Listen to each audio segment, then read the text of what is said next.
Welcome back to the podcast. I have a new guest. It's Lloyd Smith from Blue Moon Comics, and I always ask this question for a first-time guest. Lloyd, what got you into comic books and made you a lifelong fan? Probably the same thing that most people my age, Batman. I was 3 years old when the TV show came out, and a few years later, by the time I was in first grade, I discovered the Marvel Heroes cartoons, and I broke away from the Mickey Mouse and Archie comics and was all over those things. By the time I was 7 and I could read for myself, I was trying to get my hands on every Marvel comic that I could get hold of. It's still a bunch of the DCs, but and the TV show and those cartoons grabbed me and pulled me in. But it was when I finally picked up a copy of Avengers 88 that crossed over with the Hulk number 140. I was a Marvel.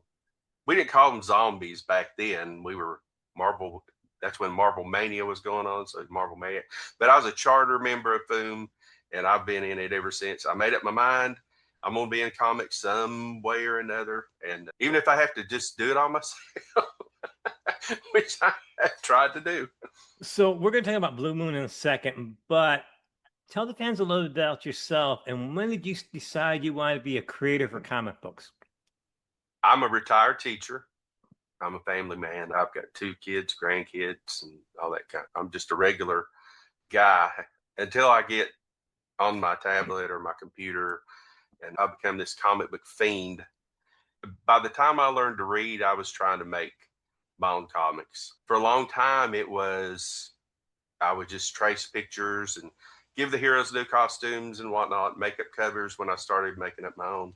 But by the time I was 13, we were off from school for a long time because we had a major flood around here at that time in 1977. And I made my first handmade, completed 30-page comic, colored it with pencil crayons, the whole 9 yards. And I spent that whole time off. I even ripped off Jim Starlin on the back and the front and just did it all myself by hand on typing paper. And I've been trying to make them ever since.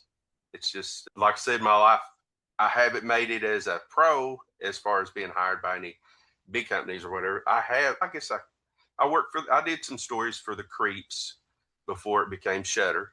I had some stories published there.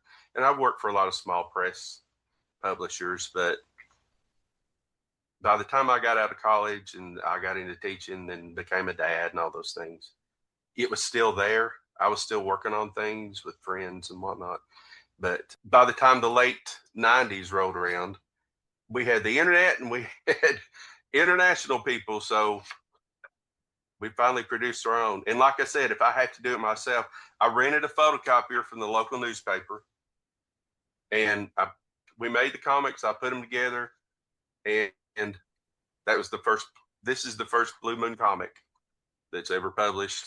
And like I said, I printed it myself on a rented photocopier back in 1998 and did pretty well for a while. We went to a little digest for a while. And then things faded off and my job got pretty busy. And some of the guys were getting hired. Bachi Moblin and Seppo Makinen and a few guys like that, they were getting picked up by Marvel. And I'm like, man, that's awesome. But I can't draw and I need those guys and things are busy. So I took off for a while. But then I started doing some work for some of the smaller publishers. And eventually I thought, this is fun, but the old bug of I wanted to do my own thing in my way, because when you work for somebody else, they've got their reasons and their rules for doing things a certain way. And so that's when I decided to go back into publishing and started Diversion. That was in 2019 that we started putting together. We got the first issue together just in time for COVID to hit, but that didn't stop us. We've been chugging right along for over 5 years now and 25 issues. That's our big push right now, is we're celebrating 25 issues of an independent anthology comic. And so to make it real fun, I decided we make it super thick. So it's 72 pages. So I've been working on that one for the last little while and we've got it ready. But it's a group thing. I've got great artists who just love making comics like I do. We like the same types of comics, and we have the same attitude toward comics and the same. We just want to make them. We really don't. If we can make them, we're going to make them. If we have to draw them on the side of a building or something, we're going to make them. That's just the way we are. So, So it's kind of cool. It's a lot of fun. It's where, what it's all about. We just have fun. so where did the name Blue Moon Comics come from? That was in 1998. During that time, I don't know if you remember the show called Moonlighting, where Bruce Willis was first discovered. Their detective agency was called Blue Moon Detective Agency, and I liked that name a lot. And I thought, I live in Kentucky, Blue Moon of Kentucky. I thought that'll make a good name, and so I did, and it stuck, even on T-shirts. It's still going. What's some of the biggest challenges being an indie publisher, and a smaller one at that? Yeah, at first it's just finding people with your same vision and passion that want to work with you and do the things that you want to do. Like working for other publishers helped me a lot because I met artists that way, and some of them liked my style. They liked the type of comics that I like. Joe Koziarski is the first one that we were actually hired together for Will Lill Comics to do some stories for their anthology. Warren Montgomery, the publisher, was actually one of my original attempted Blue Moon artists back in 1988. So we've been friends ever since. And so he came to me, and it's kind of cool. He's like, I'll publish some stories if you got some. And I met with Joe, and we did The Midnight Stranger. And I'd had writer's block for a long time before that story came along, but we did that and we hit it off. And from that, another good friend of mine, Mark Davis, who had run a comic shop in Arizona and was a real big supporter of our comics in the late 90s, he started publishing. He wanted to reprint some of my stuff. And then he sent me a text with 3 characters that he created and said, you pick one of these and it's yours to write. He had one called The Brick. And I thought, that's really cool. And so I worked on that, and we came up with this cross between the Hulk and the Thing and Plastic Man, all kinds of crazy things that I could do. And a lot of artists were like, man, that's a cool character. I want to draw him. And I met several like-minded artists through that project and through Mark Davis's Brick comic that we did. And then it wound up being published by Lucky Comics.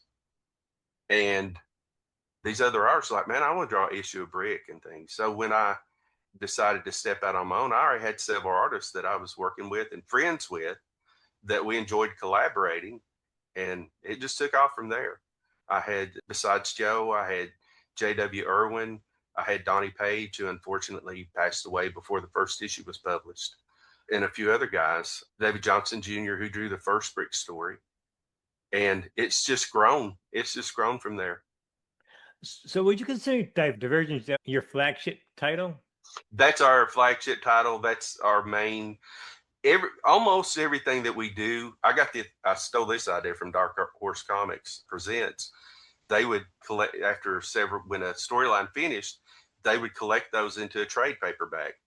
My stories are short, so I couldn't do a trade paperback. So I decided that when we finished the storyline, we'd publish them in a special edition. And that's worked out real well. People who don't want to buy, they just want to focus on one character. Now they've got plenty to choose from. But everything starts in Diversions and spins off from there, except Commodore Dinosaur and the Night Spider, Midnight Stranger crossover that we did. Those were totally original, not in Diversions. So what other comics do you put out, and what do you look for when you want to put out a comic book?